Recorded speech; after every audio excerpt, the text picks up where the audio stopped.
মুছলমান লোকে যদি অসমীয়া গীত গায় বা ভক্তিমূলক অসমীয়া গীত গায় ভাইৰেল, কিন্তু অসমীয়াই যদি মুছলমানৰ কিবা এটা কথা কয় বা কিবা এটা গায় অপৰাধ।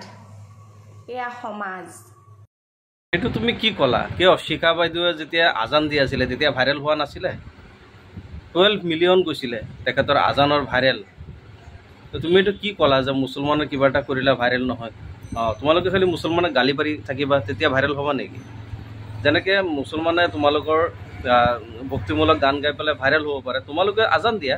শিখা বাইদেৱে আজান দিছিলে নহয়, ৰোজাও ৰাখিছিলে, কৈছিলে ৰোজা ৰাখিছিল বুলি, ভাইৰেল হৈ গ'ল, 12 মিলিয়ন পাইছেগৈ। তোমালোকে আজান দিয়া, ভাইৰেল হৈ যাবা, চাবা কম দিনতে ভাইৰেল হৈ যাবা, ইমান টেনশ্যন ল'ব নালাগে।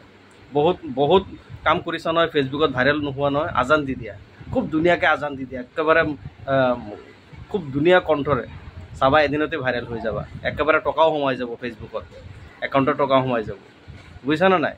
ইমান টেনশ্যন নল'বা।